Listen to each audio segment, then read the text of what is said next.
رسوله الكريم أما بعد أعوذ بالله من الشيطان الرجيم بسم الله الرحمن الرحيم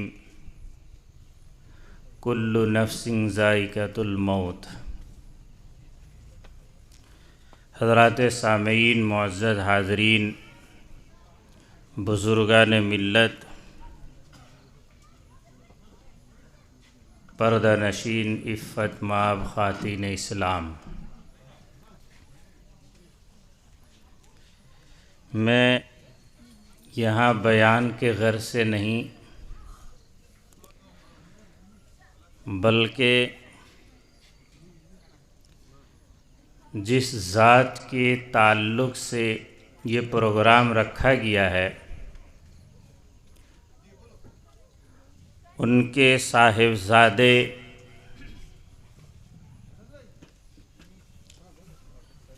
جو فی الوقت اڑیسہ کے ایک بہت بڑے عالم دین، مائے ناز عالم دین، شیخ الحدیث حضرت مولانا ارشد ذکی صاحب دامت برکاتہم،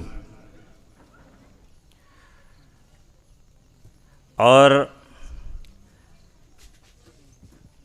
جانشین بلبل اڑیسہ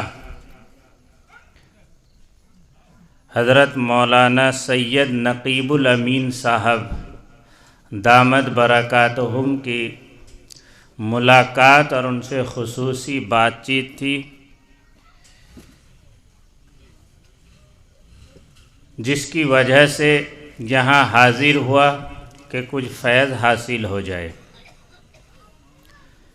تاہم حکم ملا ہے چند باتیں آپ حضرات کی گوش گزار کروں گا کہ آپ جانتے ہیں اس دنیا کے اندر ہر چیز کا انکار کرنے والے آپ کو ملیں گے، اللہ کا بھی انکار کرنے والے آپ کو ملیں گے، قرآن کا انکار کرنے والے بھی آپ کو ملیں گے، جزا سزا کا بھی انکار کرنے والے آپ کو ملیں گے، جنت کا جہنم کا انکار کرنے والے ملیں گے، لیکن ایک چیز سب میں مشترک ہے جس میں سب کا اتفاق، ہر قوم، ہر مذہب، ہر ملت کے لوگوں کا اتفاق ہے، اور وہ ہے موت۔ موت ایک ایسی چیز ہے جس سے کسی کو جو ہے انکار نہیں ہے، ایک ایسی بدیہی چیز ہے، ہر آدمی جانتا ہے کہ مجھ کو مرنا ہے۔ موت کب، کہاں، کیسے، کس وقت آ جائے کسی کو پتہ نہیں۔ لوگ یہ تو سمجھ بیٹھے ہیں کہ مجھے ابھی 20 سال ہوا، 25 سال ہوا، میری زندگی لمبی ہے، 80 سال کم از کم کی 70 سال کے بعد مروں گا۔ یہ غلط فہمیاں تو بیٹھی ہیں، لیکن موت سے انکار نہیں ہے۔ حالانکہ یہ جو غلط فہمیاں بیٹھی ہیں یہ بھی غلط فہمی غلط ہی ہے، کسی کے پل بھر کا بھی بھروسہ نہیں، اور اللہ تعالیٰ نے جس کے جو وقت متعین کر دیا ہے، جو جگہ متعین اللہ نے کر دی ہے، اس کو اسی وقت اسی جگہ پہ مرنا ہے، نہ ذرہ برابر آگے بڑھ سکتا ہے، نہ ذرہ برابر پیچھے ہٹ سکتا ہے۔ ایک واقعہ ہے حضرت سلیمان علیہ السلام کے وزیر کا۔ حضرت سلیمان علیہ السلام کے پاس ان کا وزیر بیٹھا ہوا تھا، اور ملک الموت جو ہے وہ آ گیا ہے روح قبض کرنے کے لیے، ان کے وزیر کا جو ہے وقت ہو گیا ہے، لیکن جگہ جو متعین ہے وہ وہاں سے ہزارہ کلومیٹر دور میں، ہزاروں میل۔ اب یہ ملک الموت جو ہے سلیمان علیہ السلام کے وزیر کو بیٹھ کے دیکھ رہا ہے، اور اس کے دیکھنے کی وجہ سے یہ بھی جو ہے کانپنے لگا، کیا بات ہے، یہ بڑی بڑی آنکھیں کر کے میری طرف دیکھ رہا ہے، یہ اندر سے ڈرنے لگا۔ اب یہ ملک الموت پریشان ہے کہ مجھ کو جو حکم ملا ہے اس کا روح قبض کرنے کے لیے، جزیرہ بوماس جو یہاں سے ہزاروں میل دور ہے، اور اب کہ تب مجھے اس کا روح قبض کرنے کا حکم ہے، وہ پریشان ہے۔ ادھر یہ پریشان، ادھر ملک الموت پریشان۔ اب جو بھی جس لیے آیا تھا حضرت سلیمان علیہ السلام سے بات چیت تھی، اس کے بعد میں وہ چلا گیا۔ اب یہ وزیر حضرت سلیمان علیہ السلام سے کہہ رہا ہے کہ یہ کون تھا اور مجھے بڑا ڈر لگ رہا ہے، یہ مجھے گھور رہا تھا، آپ مجھ کو جو ہے کہیں دور بھیج دیجئے، ہوا کو حکم کر دیجئے۔ سلیمان علیہ السلام کا معجزہ تھا، ہوا پہ بھی ان کی حکومت چل رہی تھی۔ اب سلیمان علیہ السلام نے ہوا کو حکم دیا اور وہ پلک جھپکتے ہی لے کے ہزاروں میل دور جہاں ان کا روح قبض کرنے کا تھا وہاں پہنچا دیا۔ اب ان کا وہاں وہ جزیرہ بوماس پہ اترنا، ملک الموت کا حملہ کر دینا۔ کہنے کا مطلب یہ ہے کہ جو جگہ طے کر دی گئی ہے، مرنا بھی اسی جگہ پر ہے، اور جو وقت طے کر دی گئی ہے اسی وقت پہ مرنا بھی ہے۔ پاکستان کا ایک واقعہ ہے، کتاب میں پڑھا تھا۔ ایک مزدور ہے، 5ویں منزلے پہ جو ہے کام کر رہا ہے۔ اب کام کرتے کرتے 5ویں منزلے سے وہ نیچے گرا، پھر زینے سے چڑھ کر 5ویں منزلے پہ پھر گیا، کچھ بھی نہیں، نہ ہاتھ ٹوٹے، نہ پیر ٹوٹے، نہ مرا۔ اب اوپر لوگوں نے کہا بے تو زندہ آ گیا، اب مٹھائی کھلا، مٹھائی کھلا۔ لوگوں نے زور دیا، دوست احباب ہوتے ہیں، زور دیا۔ اب یہ مٹھائی لینے کے لیے مٹھائی کے دکان پہ جا رہا ہے، سڑک پار کر رہا ہے، گاڑی ایکسیڈنٹ مر گیا۔ 5ویں منزلے سے گرنے کے بعد صحیح سلامت از خود اپنے پیر سے چل کر 5ویں منزلے پر جو ہے چڑھ گیا زینے سے۔ اب اس کی خوشی میں مٹھائی لینے کے لیے گیا ہے، سڑک حادثہ، انتقال کر گیا۔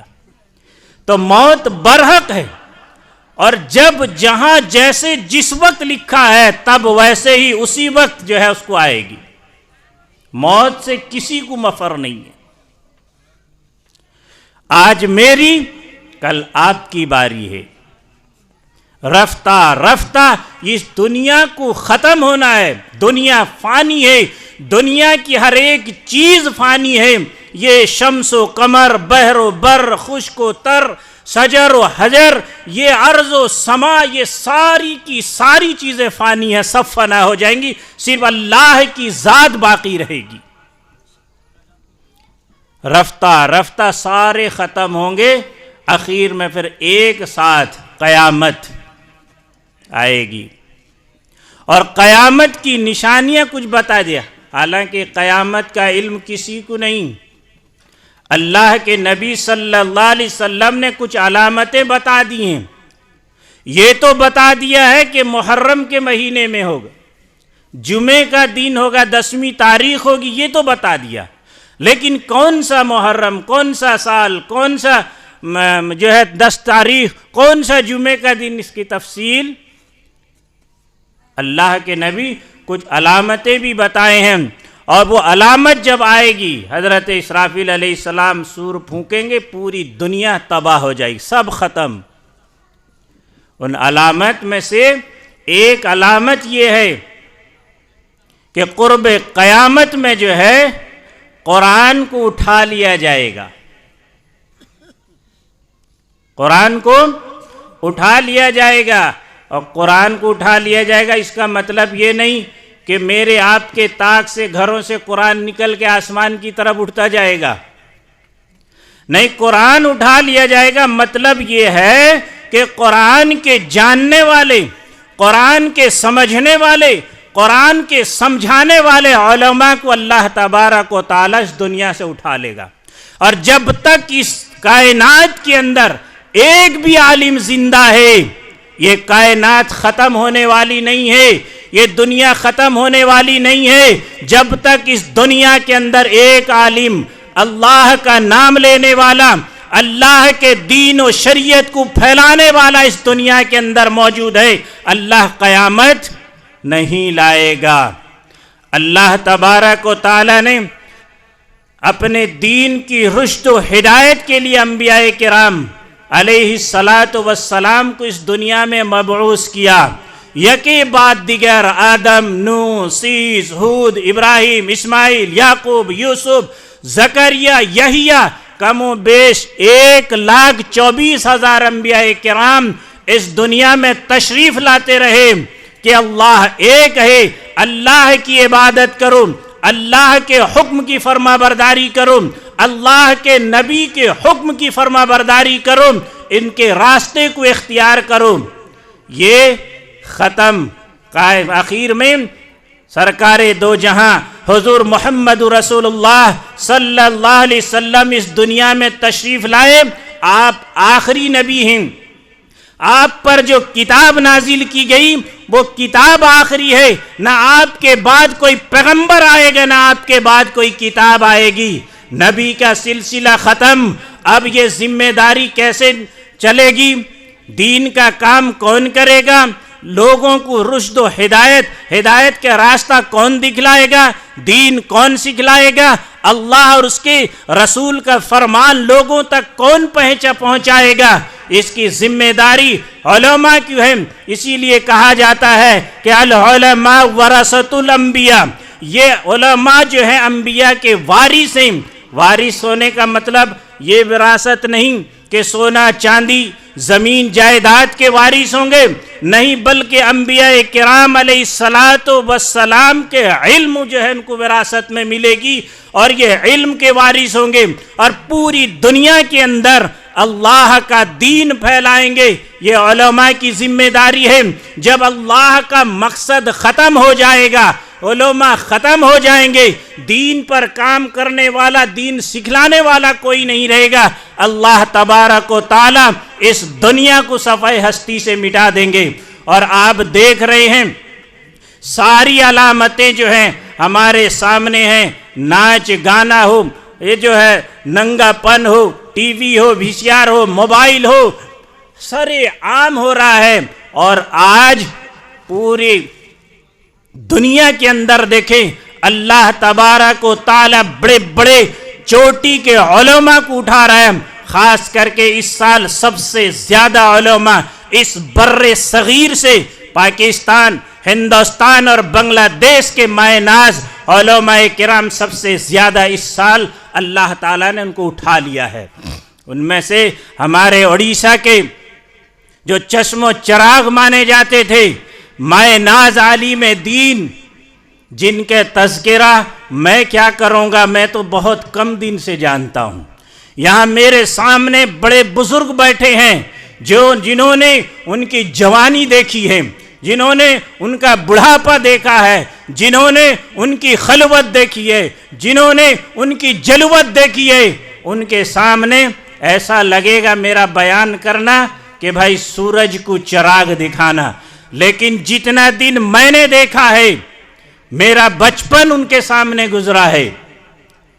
اور حضرت مولانا سید سراج الساجدین صاحب رحمت اللہ علیہ, جن کی خدمت میں رہا کرتا تھا, بہت کم عالم ایسے ہیں, بہت کم عالم ایسے ہیں جو حضرت مولانا سید سراج الساجدین صاحب کے ساتھ از اول تا آخر رہے ہیں. ان میں سے ایک حضرت مولانا محمد جابر صاحب دامت برکاتہم تھے. حضرت ان کی کافی عزت کیا کرتے تھے اور حضرت والا کو میں بچپن سے جانتا ہوں, بڑی محبت اور بڑے لگاؤ رکھتے تھے. اور اللہ تعالیٰ نے ان کو ہر اعتبار سے, چاہے وہ علم و عمل کے اعتبار سے ہو, فضل و کمال کے اعتبار سے ہو, حسن و جمال کے اعتبار سے ہو, اللہ تعالیٰ نے ان کو نوازا تھا. اور پوری اڑیسہ کے اندر اور اڑیسہ کے ہر گلی و کوچی میں حضرت کی خدمت جو ہے بالکل آیا ہے. میرے محترم بزرگ اور دوستو, جو ان کے زیادہ قریبی ہیں وہ ان کے خلوت کو جانتے ہیں، وہ ان کی تنہائی کو جانتے ہیں، وہ تنہائی جو حضرت مولانا اکرم تقی صاحب دامت برکاتہم جو آپ کے سامنے بیان کرتے تھے، اور میں نے بھی دیکھا ہے ان کی تنہائی کو.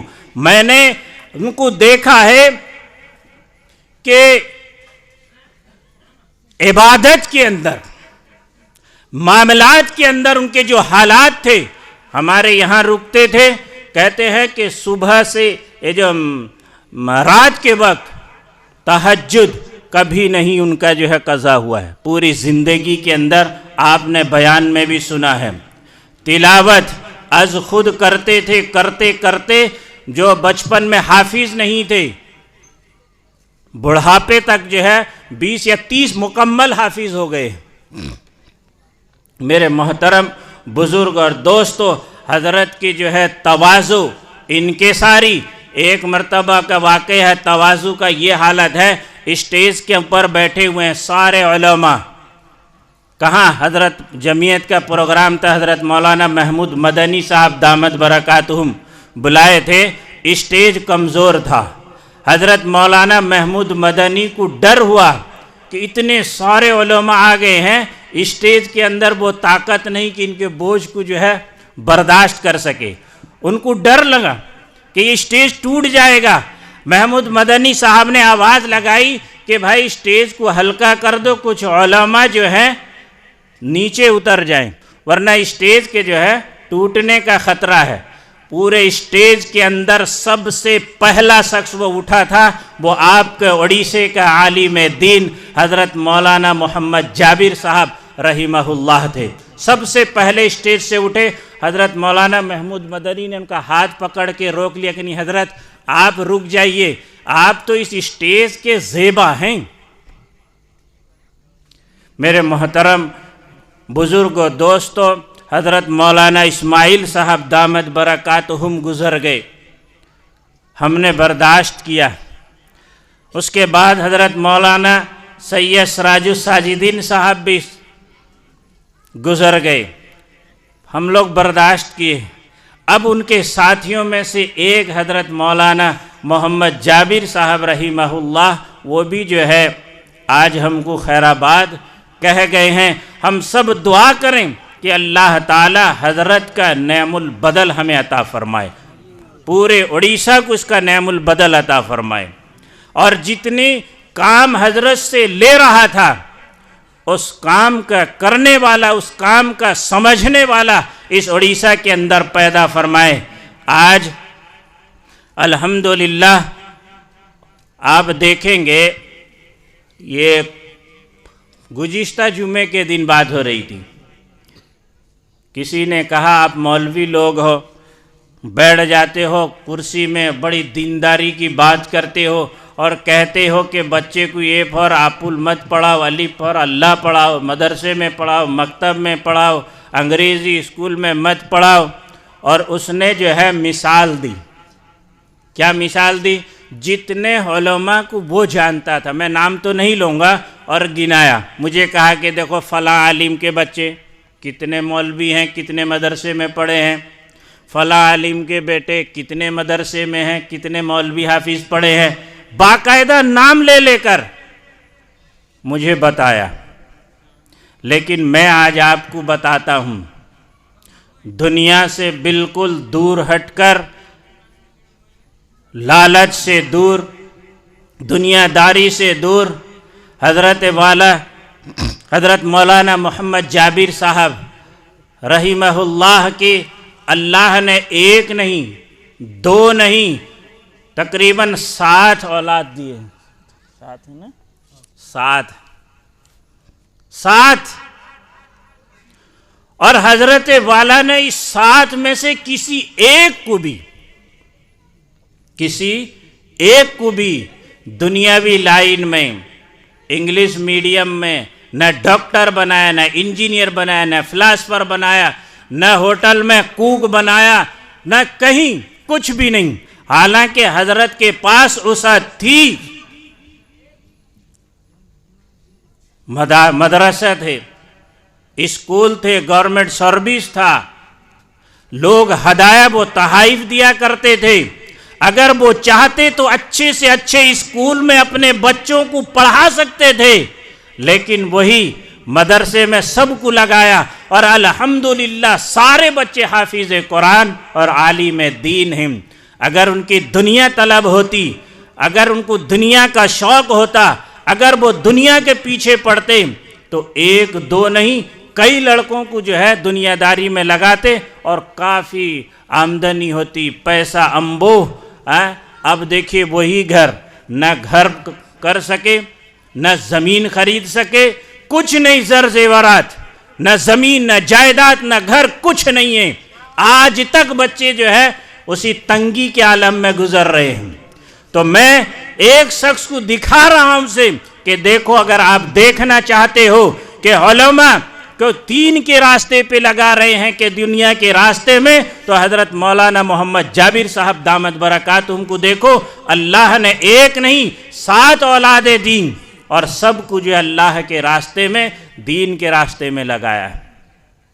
لالچ اور دنیا داری سے اللہ نے ان کو دور رکھا، تواضع ان کا سب سے اعلیٰ، اور علم کا معاملہ علماء سے پوچھیں۔ علم کا جو تعلق ہے اللہ تعالیٰ نے ہر فن میں، فن تفسیر ہو، فن حدیث ہو کہ فن منطق ہو، فن فقہ ہو، اللہ تعالیٰ نے ہر فن میں حضرت والا کو مہارت دی تھی۔ میرے محترم، آپ نے بہت دیر سے سنا ہے، اور خاص کر کے حضرت مولانا اکرم تقی صاحب نے ان کی پوری زندگی کو آپ کے سامنے کھینچ کے رکھ دیا ہے۔ میری تو اتنی بساط ہی نہیں کہ حضرت والا کے بارے میں کچھ کلام کر سکوں، بس میں تو صرف اتنا جانتا ہوں کہ وہ مجھ سے محبت کیا کرتے تھے۔ حضرت مولانا سید سراج الساجدین صاحب دامت برکاتہم کی ساری تعریف کو ایک شخص نے ایک جملے میں کہہ دیا، اور آج تک میں اس کو جو ہے داد دیتا ہوں کہ ساری تعریفات، یعنی اللہ کے نبی صلی اللہ علیہ وسلم کی تعریف کوئی کر نہیں سکتا۔ تو ایک شاعر نے آ کر کہہ دیا تھا کہ بس بازد خدا بزرگ تو یہ قصہ مختصر، یعنی ساری تعریف ایک جملے میں کر گیا۔ تو حضرت مولانا سید سراج الساجدین صاحب کی تعریف اس نے جو ایک جملے میں کر دیا تھا۔ اس نے کہا کہ حضرت مولانا جو ہے کے پاس نہیں، حضرت مولانا کے بارے میں سب یہ کہتے ہیں کہ وہ مجھ کو بہت چاہتے تھے، وہ مجھ کو بہت چاہتے تھے، اتنے اعلیٰ اخلاق تھے ان کو۔ میں بھی کہتا ہوں کہ مجھے بہت چاہتے تھے، وہ بھی کہتا ہے مجھے بہت چاہتے تھے، وہ بھی کہتا ہے مجھے بہت چاہتے تھے، اتنی مقبول شخصیت تھی۔ تو آج حضرت مولانا جابر صاحب رحمہ اللہ جو آج اس دنیا میں ہمارے درمیان نہیں رہے ہیں، میں ان کے بارے میں بس اتنا کہتا ہوں کہ وہ مجھے بہت چاہتے تھے، اور ایک بات میں ان کی ہمیشہ کہتا ہوں اور یاد رکھا ہو۔ ہماری بہن کا انتقال ابھی ہفتہ بھر پہلے ہوا۔ ہماری سب سے بڑی بہن، جانتے ہیں بہت سارے لوگ واقف ہیں، میڈیکل میں انتقال ہوا۔ تو میں گھر میں یہ کہتا تھا کہ وہ بچپن میں مجھ کو بہت گودی لی تھی، آخر وقت میں بھی اس کو گود میں اٹھا لیا۔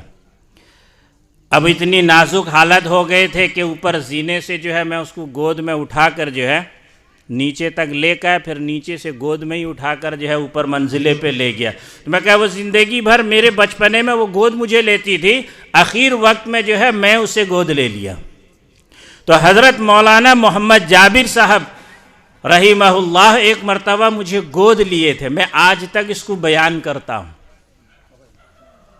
وہ اتفاق کی بات تھی کہ ایک مرتبہ حضرت مولانا طاہر حسین صاحب گیاوی، حضرت مولانا جابر صاحب دامت برکاتہم کار میں سفر کر رہے تھے، درمیان میں بیٹھا تھا، ہم لوگ بنجھار پور ہی جا رہے تھے۔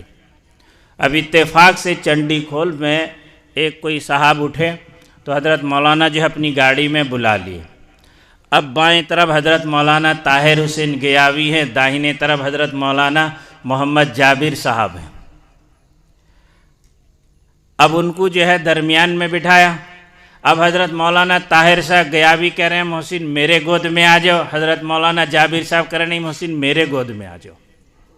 اب یہ دونوں کھینچا تانی کر رہے ہیں۔ اب میں نے بھی جو ہے اپنا دماغ لگایا، بچپنا تھا، دماغ لگایا، میں کہا نہیں، جتنا بھی ہو حضرت مولانا طاہر صاحب گیابی مہمان ہیں اور حضرت مولانا محمد جابر صاحب میزبان ہیں، تو میں نے حضرت مولانا جابر صاحب کے گود کی جو ہے تجویز کیا، پھر ان کی گود میں بیٹھ کر چنڈی کھول سے بنجھار پور تک 40-45 کلومیٹر میں گود میں بیٹھ کر گیا۔ آپ جانتے ہیں ایک واقعہ مشہور ہے غوث پاک کے دھوبی کا، اللہ تعالیٰ جب ان سے پوچھے گا حشر کے میدان میں یا قبر میں، واقعہ مشہور ہے گا کہ وہ کہہ دے کہ میں غوث پاک کا دھوبی ہوں، کل اگر میرا بھی روڑا کہیں اٹکا، اللہ کی ذات سے بخشش کی امید ہے، اور اگر اٹک گیا تو میں بھی یہ کہوں گا کہ مجھے ایک مرتبہ حضرت مولانا محمد جابر صاحب جو ہے گود میں بٹھائے تھے، ہو سکتا ہے کہ اللہ تعالیٰ اس کی وجہ سے میری مغفرت فرما دے۔ اللہ تعالیٰ کو بہانہ مقصود ہے، چھوٹے سے چھوٹا عمل جو اللہ کی رضا کا سبب بن جائے، اللہ خوش ہو جائے، تمہاری ساری بدعمالیوں پر جو ہے پانی پھیر دے گا، اور اپنی ایک رحمت کی نظر سے جو ہے تمہاری ساری گناہوں پر پانی پھیر کر جنت بخش دے گا۔ اللہ تعالیٰ کی ذات سے ایسی امید ہے کہ اللہ ہم سب کے جو ہے معاملہ آسان فرمائے، اور جتنے بھی علماء کرام اس دنیا سے رخصت ہو گئے ہیں، اللہ تعالیٰ سب کی مغفرت فرمائے، سب کے درجات کو بلند فرمائے، اور جتنے علماء جو ہمارے بڑے ہمارے سرپرست رہے ہیں، اللہ تعالیٰ ان کا نعم البدل جو ہم اڑیسہ والوں کو عطا فرمائے۔ وآخری دعوانا ان الحمدللہ رب العالمین۔